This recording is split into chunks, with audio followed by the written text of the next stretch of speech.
A long time ago there were a king and queen who were unhappy because they were childless. But it happened that once when the queen was bathing, a frog crept out of the water onto the land, and said to her, "Your wish shall be fulfilled. Before a year has gone by, you shall have a daughter." What the frog had said came true, and the queen had a little girl who was so pretty that the king could not contain himself for joy, and ordered a great feast. He invited not only his kindred, friends and acquaintances, but also the wise women, in order that they might be kind and well disposed towards the child.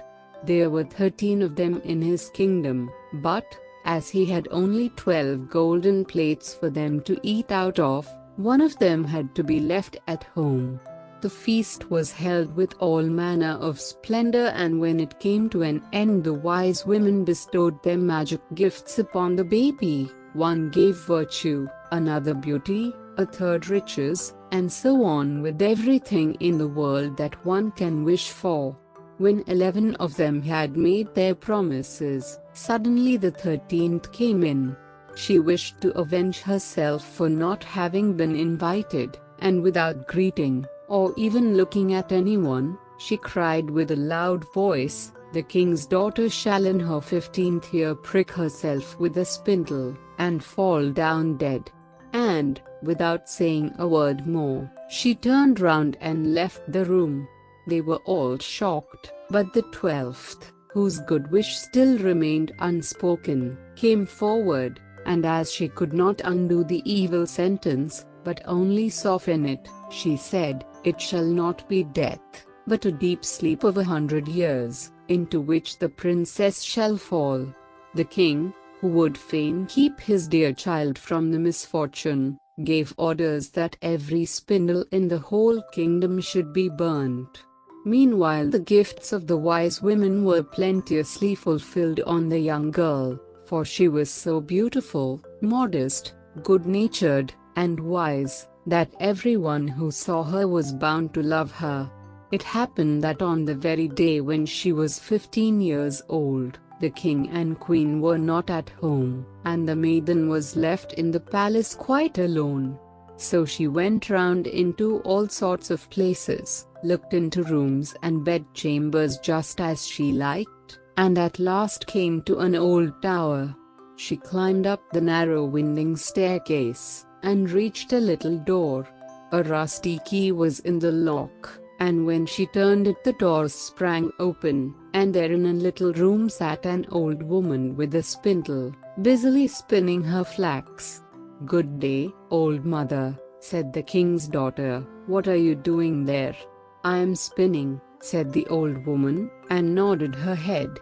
"What sort of thing is that rattles around so merrily?" said the girl, and she took the spindle and wanted to spin too.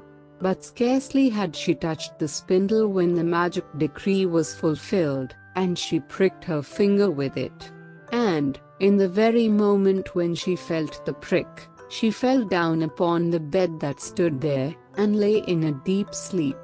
And this sleep extended over the whole palace. The king and queen, who had just come home, and had entered the great hall, began to go to sleep, and the whole of the court with them.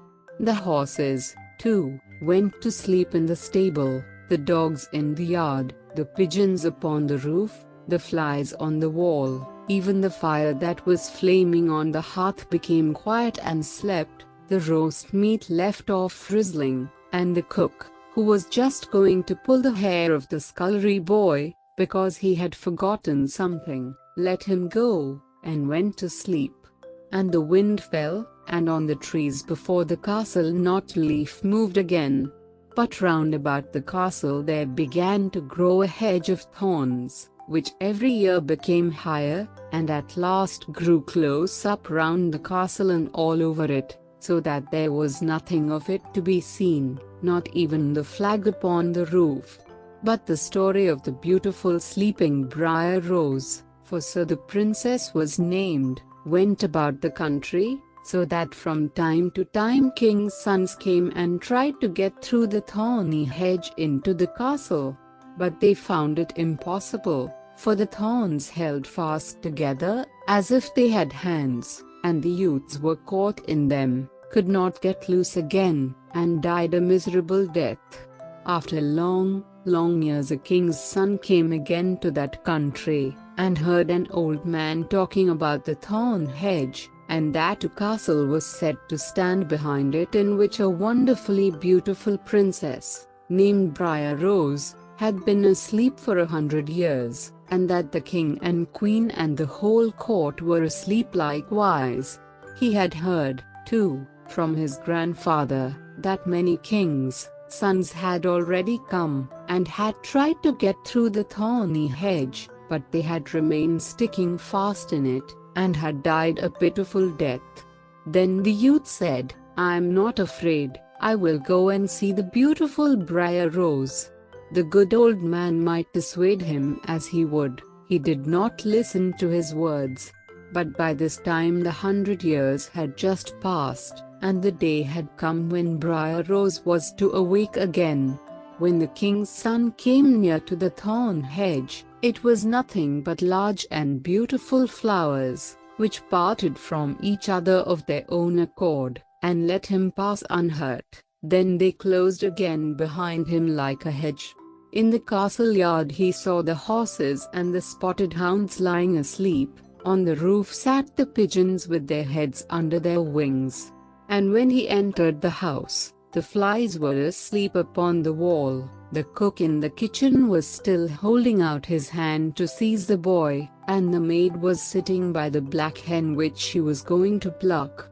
He went on farther, and in the great hall he saw the whole of the court lying asleep, and up by the throne lay the king and queen. Then he went on still farther, and all was so quiet that a breath could be heard, and at last he came to the tower, and opened the door into the little room where Briar Rose was sleeping. There she lay, so beautiful that he could not turn his eyes away, and he stooped down and gave her a kiss. But as soon as he kissed her, Briar Rose opened her eyes and awoke, and looked at him quite sweetly. Then they went down together, and the king awoke, and the queen, and the whole court, and looked at each other in great astonishment. And the horses in the courtyard stood up and shook themselves, the hounds jumped up and wagged their tails, the pigeons upon the roof pulled out their heads from under their wings, looked round, and flew into the open country. The flies on the wall crept again, the fire in the kitchen burned up and flickered and cooked the meat, the joint began to turn and sizzle again, and the cook gave the boy such a box on the ear that he screamed, and the maid finished plucking the fowl. And then the marriage of the king's son with Briar Rose was celebrated with all splendor, and they lived